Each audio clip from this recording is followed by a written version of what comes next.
What's up, everybody? Welcome to Call to the Bullpen. I'm David Payne with Brad Zampar and Jimmy Miller. Let's play ball. History last night, fellas. We've been talking about this for a little while. 3 weeks exactly is the last time that we first predicted when Albert Pujols would hit his 700th home run. And Bradstradomus over there got the date exactly right. You thought last night that it was 2 weeks, but it was actually 3 weeks out. Because the last two episodes, I asked if anybody wanted to change their prediction. I was about 2 weeks early. Jim, I know you wanted to change you and I both said that it was going to be earlier than we said, but Brad stuck to his pick all along. Not quite as early as, Eric Burns on it, but you get it on the head a month in advance almost. So a round of applause for you there. Tell us how you did it. You kind of just set up too perfectly, honestly. It's a Friday night in LA. They were in the mainstream. It's where he played his entire back half of his career. It was hard to see him just not taking advantage of that whole series and eventually doing it there. Yeah, there's actually a funny clip where you see Dave Roberts start clapping and getting excited when he hits the ball and then realizes that he's not on his team anymore. But I mean, it's history. You got to clap for history. Especially when you have 100 something wins, you have a 20 something game lead on the next team in your division. You can enjoy giving up that 700th home run there and being a part of that moment. But that was really, really cool to see. Jim, you got anything to add on that? Yeah, I'm just surprised he got it as early as he did. I thought it would be like we said, like the last half dozen games of the season. I didn't think he'd get there in September, but obviously one of the best of our generation. And it is great to see that. Yeah, I mean, I called it for literally the last game of the season. I said it was going to happen. So well ahead of my schedule I had for him. But yeah, I mean, that was really like a picture perfect moment. Like you said, he played in LA with the Angels. He was supposed to finish out his career there, played for the Dodgers with the Cardinals, now back with, the same week, basically, a week after Yachty and Waino set that record. He hit 700. Where do we see him getting to? He's ahead of where Jim and I thought. They've got, a week and a half left but a week and a half, little over a week and a half left. So figure another, 10 or so games. Does he get 705, we think? I think it's possible. I don't think it's, out of the question. I wouldn't say likely, but I could see him getting 705. Yeah, I think 702, 703 tops maybe. Yeah, 702, 703 is where I was probably going to cap him. If he gets to 705, that'd be a crazy surge for him, even with the pace that he's been on. But if he gets to 705, I'll be all for it. I don't think it's likely, but I don't think it's completely out of the question. Now, I mean, you're the machine. You hit the 700. You said you're retiring. You said you're done. But I mean, you get to 703. Babe Ruth is within 11. You could be, Bonds. I mean, he's probably the first clean 700. All right, because Aaron is admitted to amphetamine use. All the guys were using amphetamines back then. We know that Bonds was using the cream and the clear. Babe Ruth was hopped up on hot dogs and beer, which, everybody knows that adds 10 miles an hour exit velo. The first clean 700 here, maybe consider coming back for another year. If Waino and Yachty have another one, you all want to go out together. I see Jim shaking his head. I know you said from the start when I asked, if he doesn't get 700, does he come back? Maybe Waino and Yachty talk him into riding off into the sunset together is Yachty not done after this one, right? So I think Yachty said he was done. He is done? I don't think Waino said he was done. Waino, every year Waino's like 50-50, for the past like half dozen years. You don't know They're if he's just going to come playing back. so well together. And like that team is so good and they're such a driving force for that team. And if Waino sticks around, I could see it. I could see another run for them. I think maybe it's easy to say before you start that season all together. You have fun. You see them, having fun in the dugout. Maybe it kind of brings back, makes you feel young again, makes you feel like you're not 40. You feel young again. You want to go for another go. I would love to see Albert and Yachty come back for another go. But even if it doesn't happen, awesome way for them to end this season, getting that, games played together between Yachty and Waino. And then Pujols 700. We're still waiting on Judge 61. We did say last episode, we were like, oh, we're talking about him. He's going to hit a home run. And he certainly did. He hit two. So now that we're talking about him, they're already, just about done with the game today. So not going to happen today for him, but tomorrow, before this episode comes out, Judge is going to hit 61 because we're talking about him right now. I have a question for you guys, which is, and we didn't prepare for this ahead of time, but if you were in the crowd and you caught 61 or 62, what's your asking price to give up the ball? I'd say a signed jersey, signed bat, couple signed baseballs, and season tickets for life in the Legend Suite. No, for perspective, because it might sound ridiculous what he just said. The ball that is 61 is worth $500,000. It's expected to go $500,000 at auction. The ball for 62, or no, sorry, 61 would be 250,000 at auction. 61, 500,000 at auction. And his last home run of the season, because that will be the AL record ball. Like, that one is expected to be over $1 million at auction. So Jimmy's, it doesn't sound all that crazy when you consider what those balls are going to go for if they're on sale. True. So what do you got, Brad? My starting asking price is $2 million. I don't care what ball I catch. It does not matter. The Yankees can sacrifice $2 million to get that ball for him. Aaron Judge can sacrifice $2 million to get that ball for himself. I'm starting at $2 million, and if he doesn't want to go there, then you can go win it on the auction place, buddy. Yeah, I tell you what, if I catch that ball, I'd like to be starting the first inning of the next game. That's my price. You put me out there on the mound, give me one batter. No, but I think I would go, if I'm giving up the ball, I need a moment, of that, or a piece of that moment. I assume the jersey's going to the hall. I assume the bat's going to the hall. I assume the ball's going to the hall. I don't even know if he's keeping the ball. But cleats or helmet, one of the two that he was wearing, batting gloves that he was wearing, something that he was wearing in that moment, to still have a piece of that moment.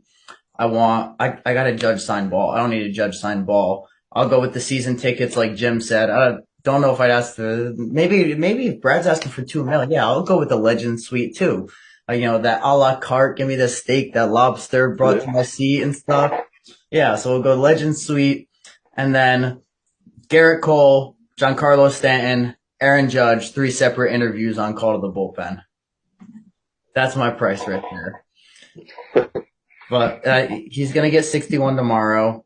We'll see 62. Then he won't hit it again until the next time we talk about him. So that'll come right down to the wire. But we're still waiting on that one. He's also on Triple Crown watch. He just went below Bogarts this game today, Saturday, in average, because Bogarts has 2 singles. But still on Triple Crown watch. What else we got here? Let's talk about the O's. Back in the wild card hunt. 3 games out now. Can't beat the Tigers, but to run through the Astros. Explain that one to me. I don't get it. But every time that I think that, this team is done, they rope me back in and get me emotionally invested again. So hopefully this time won't come with any more heartbreak. But 3 games out, but the big news is now the team we've got some sale talk going on. We talked a little bit earlier in the season about a lawsuit with the Angeloses. There's a dispute between John and Lou, who are Peter Angelos' sons, about who gets the team, who's the majority stakeholder, who's the team's rep to Major League Baseball, and that kind of, the Angelos are saying, we're not looking to sell the team. We're looking to keep the team. And this other son was saying, they're going to try and sell this team. I want to keep this team here. I want to be the majority stakeholder. Now it comes out, it was either Merrill Lynch, Goldman Sachs, one of those two has been brought in to help assess a potential sale. I think that a team sale would be not a bad thing, right? As long as whoever buys the team is committed to keeping it in Baltimore. I was having a discussion on Twitter with somebody who was saying, this is what happens when you tank for 5 years and trade off your best player at the trade deadline and this and that. And I was responded and I was like, that's just not an accurate assessment of the situation here. And he's like, what do you mean? You don't think Peter Angelos is a bad owner? No, I think Peter Angelos is a bad owner for different reasons, though. For the reason of, you had the most winning team in the American League from 2012 to 2018 and didn't spend a penny in the offseason besides Nelson Cruz and that Chris Davis deal, which again, at the time, the Chris Davis deal looked awesome to us. We wanted him back, but, you're bringing in guys like Wade Miley and you're bringing in guys like Ubaldo Jimenez and you're not spending the money in free agency that you could have then. I don't care about the money in free agency from 2019 to 2022. That was necessary. It's the things that made that necessary that made him a bad owner. Philosophically not participating in the international market made him a bad owner. Having no analytics department made him a bad owner. The tanking and the rebuild didn't make him a bad owner. It was everything that led up to that made that necessary.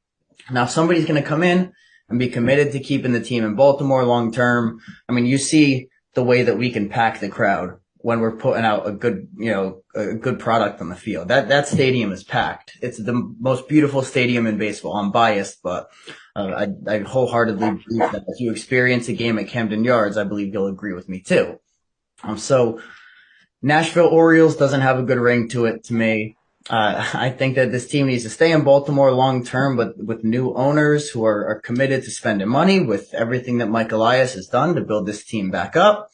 I think new ownership is not a bad thing. I just want to see a lease signed with the Maryland Stadium Authority for another 30 years to make sure that this team stays in Baltimore. I'd like that to be part of any sale, that this team is staying in Baltimore. But Brad, I'll go over to you with your thoughts on this. Yeah, I feel like that sale is going to come down to two things, and one of the main ones is going to be that you have to stay in Baltimore. That's going to be one of their driving forces for that deal. And I think another part of that deal, because of what the Angelos family has done while being involved with the team, is going to be that you aren't as involved with the team as, say, the Angeloses were at the time. Because it's just, you have the money to own a team, you don't have the knowledge to run the team. And there's a big difference in that. That's why a lot of teams who are run by, even say like the Yankees, it's Hal Steinbrenner, he gives most of his baseball everyday operations to Brian Cashman because he knows the ins and outs of baseball on a daily basis, as opposed to Hal, who really just came into the money. And he's a guy who's kind of learning on the fly, and that's not really how you want to really run a team, is learning on the fly. You want somebody who knows what they're doing in the day-to-day stuff. So I feel like it's going to come down to somebody who wants to buy the team, but they're okay with being in the background of actually owning and running the team. And you could bring in whoever. I mean, I think Mike Elias will be here for a while, but if you want to bring in somebody who will be essentially above Mike Elias, who is seeing the operations, the stadium, how you're communicating with the community, that whole category. If you want to bring somebody in like that, that's fine, but you just got to be able to be just in the background of it, basically. Did I hear you say Theo Epstein? I wish if he comes to Baltimore, I would love it. But yeah, going off what you said too, I mean, Jim's a Mets fan. We saw Steve Cohen, with his big dick money come in and buy this team, and the very first thing he did was hire a president of baseball ops. Yeah. That's gotta be the thing is, like you said, you bring the money, you pay the players, you bring the business sense. But at the end of the day, you gotta leave the baseball to the guys who, have done baseball research their whole life. They didn't work for a hedge fund and stuff and build up millions and millions and millions of dollars. I think that it's a really exciting opportunity for someone to buy the Orioles. They're just coming into their competitive window. You've got a top stadium in baseball. It's an incredible opportunity for someone, and someone's going to jump on that and want to keep the team there. But Jimmy, as a team or a fan of a team that just went through a sale, what is it like looking, not being directly involved with it as it being your fan base, but from the outside looking in, how do you see this? I mean, it's obviously exciting. There's a lot of nerves at first, when you talk about a new owner, I'd say, but I mean, the Wilpons, you couldn't really get much worse than that. So anybody would have been better than that. But, obviously there's a lot of suspense, but I think once you figure out who that owner is, like obviously Cohen, I was very pleased with that. Obviously, he has the money and finances to make the Mets competitive again, and I think a change is always needed. Like especially if you don't feel like your owner's putting 100% into your team, like there needs to be a change there. Yeah, and I think that we've in Baltimore felt that way for quite a while now. That not 100% has been given to the O's.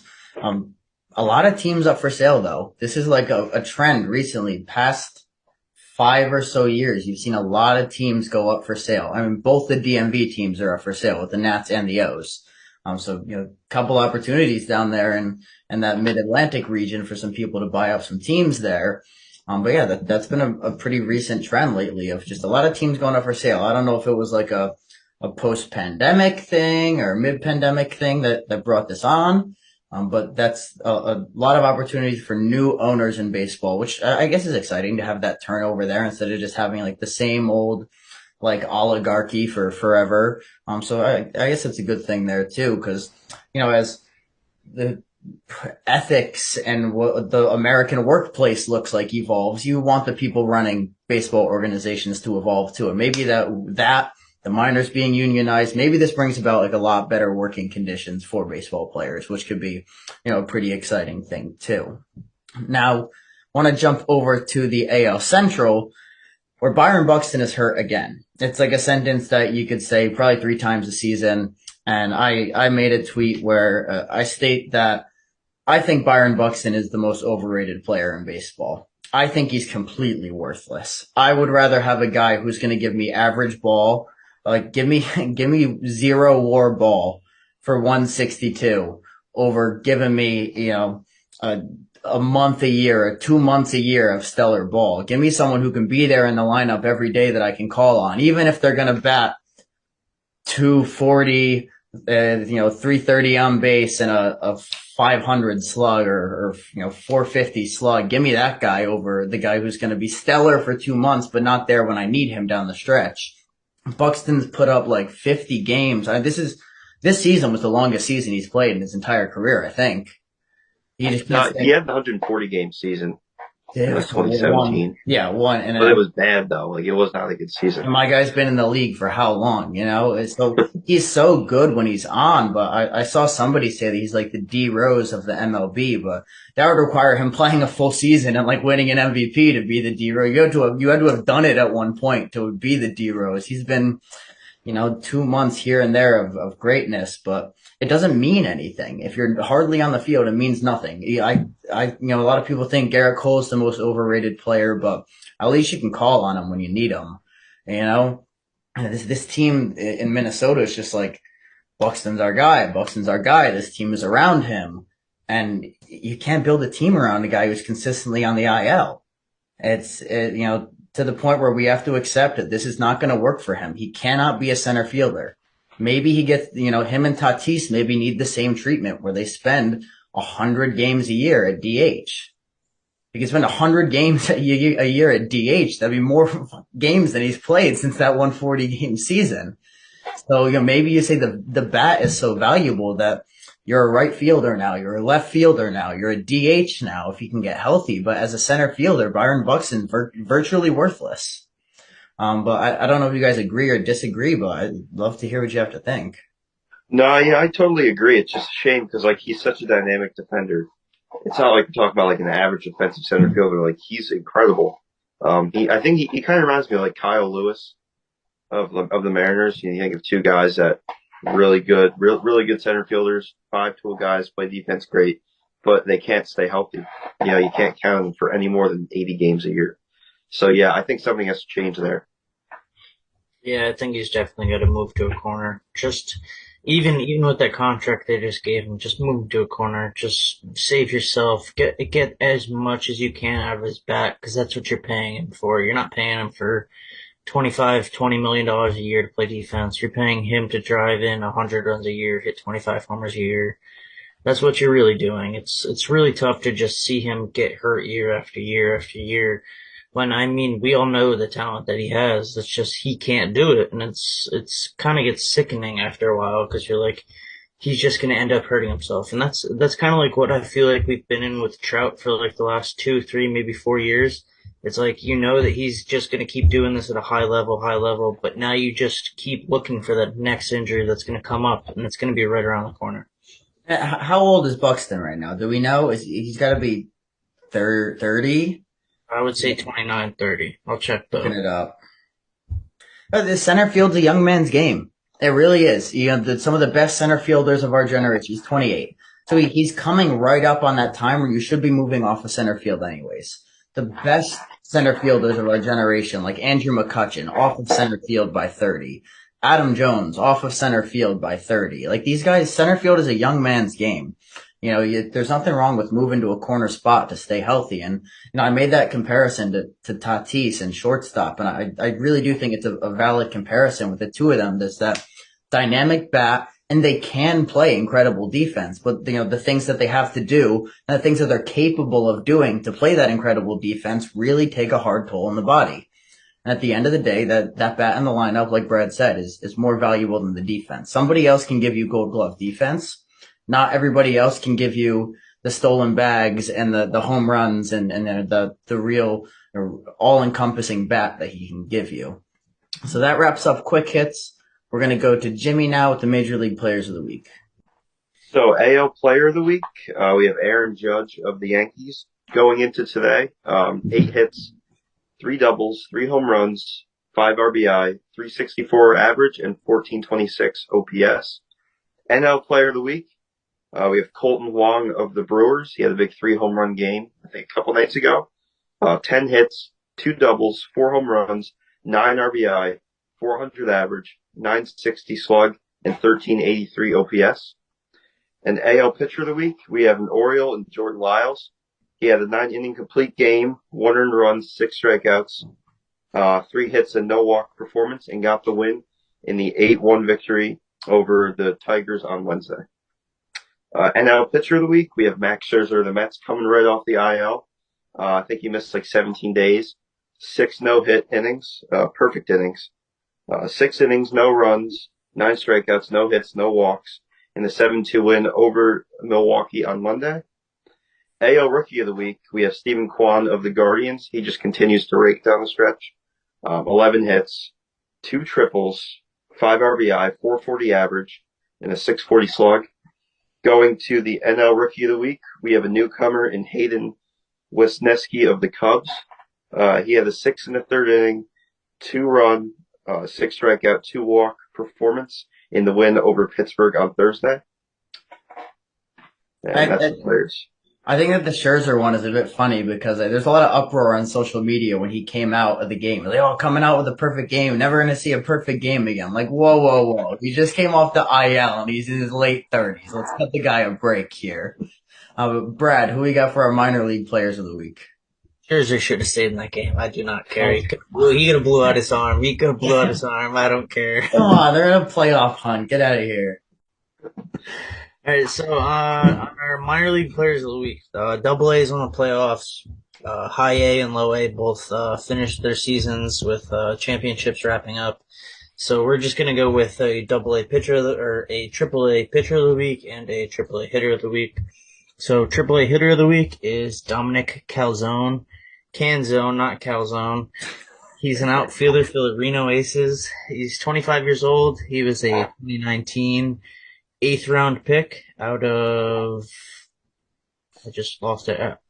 Ohio State, and he is not inside the Diamondbacks top 30 currently, but kind of should be. He's got like a 900 career OPS. It's kind of wild when you look over his minor league stats. This past week he was 6 for 17, doubled once, homered 3 times, drove in 7, had a 975 slug and a 1429 OPS. And our pitcher of the week is Quinn Presser. He's a starting pitcher for the Indianapolis Indians. He's 22 years old, was a 2019 first rounder out of high school in Illinois. He is a 3rd in the Pirates system currently, and he is their top pitching prospect. This past week, he had his first start in AAA. He went 5 innings, gave up 2 hits, allowed no earned runs, walked 2, struck out 6, and he picked up the win. Yeah, calzone, pizza pie. Piece of pie. Who we got for our best and worst umpires of the week? Our best umpire of the week was Wednesday. He did the game in Chicago with the Guardians of Town. It was Trip Gibson, who's actually, this is going to be his third award of the year for best umpire. His overall accuracy, well, his numbers across the board, 98% accuracy, consistency, called ball, and his called strike. The Guardians won 8-2. His overall factor was only 10th of a run, so obviously a pretty phenomenal game from him. And then our worst umpire was Brian Knight. He did the game yesterday in New York with the Red Sox visiting. The Yankees won that game 5-4. His overall factor was 1.32 runs for the Yankees. But I will say that none of the factors, especially that call to Verdugo, was not inside those top three most meaningful calls because it was a ball and Cole overreacted. But I won't be that guy to call Garrett Cole out. but his accuracy, 91%, consistency, 91, called ball, 93, and his called strike, 87. Now we're going to go to Owen with this week's top 5 plays of the week. Went right back to it. A little tap right in front of home plate. Caratini has it and puts an unbelievable arm fake on him, and he tags out Friedel. On the ground to Crawford. The bare hand. The throw. Got him! This one back up the middle. And Burke accidentally caught it. Throws to first and gets the double play. Are you kidding me? He's played it. Rosario loops it to right field. Harrison lays out! Unreal! Josh Harrison has... Pujols sends it in the air. It's deep to left. Taylor's back at the wall. It's 700. Albert Pujols has joined the 700 home run club.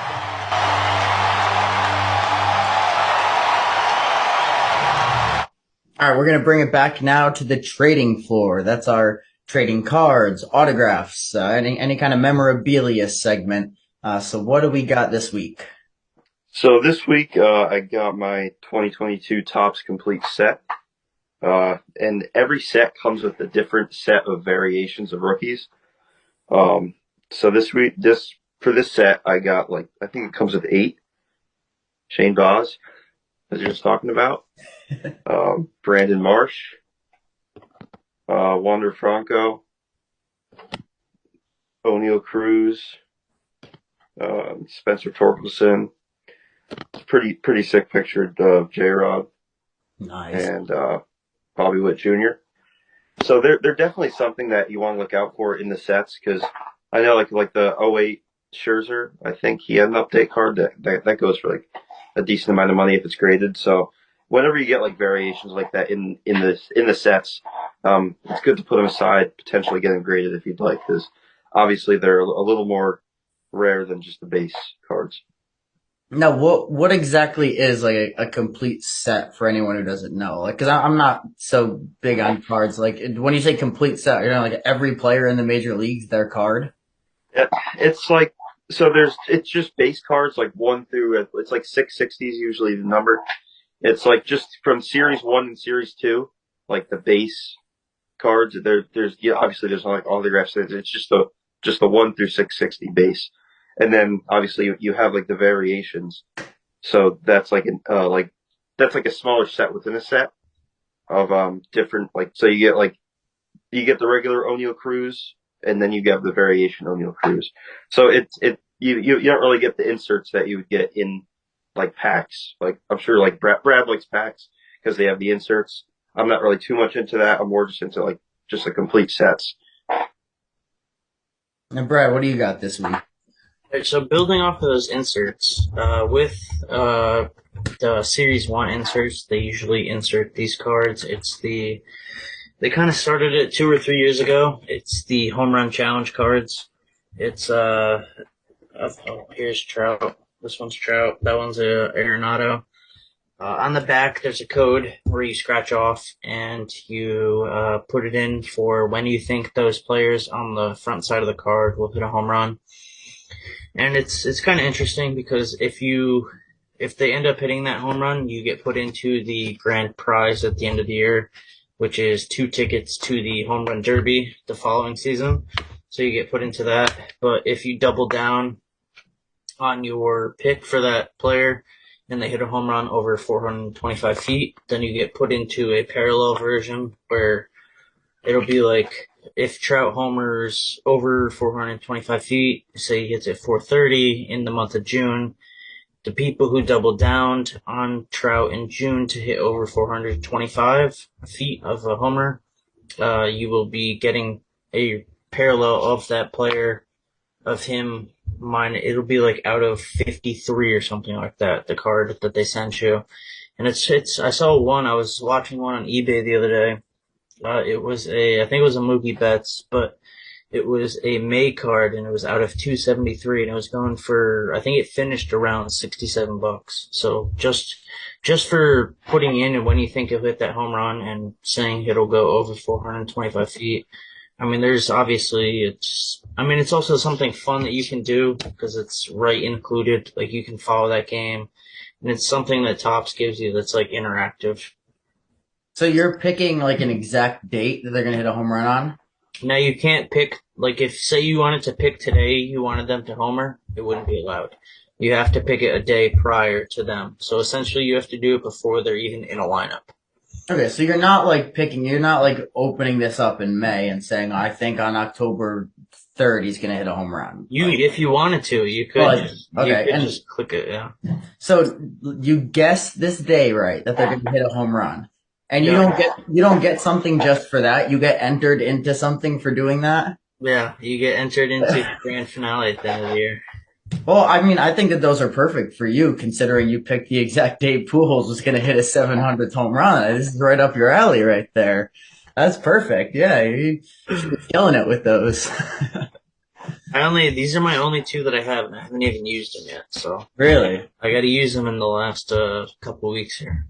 Oh, so you have to use them this season? Yeah. you definitely have to use them this season. They're, I think, let's say expiration on here. Expiration date 10/7.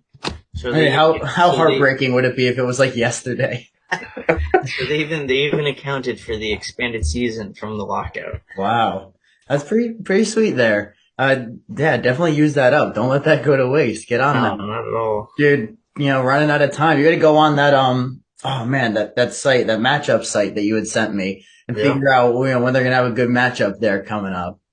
All right, now we're gonna go to the power and sour rankings for this week. Some noticeable shakeup here on the power rankings in the top 5, which is that the New York Yankees are back in the top 5 at number 5.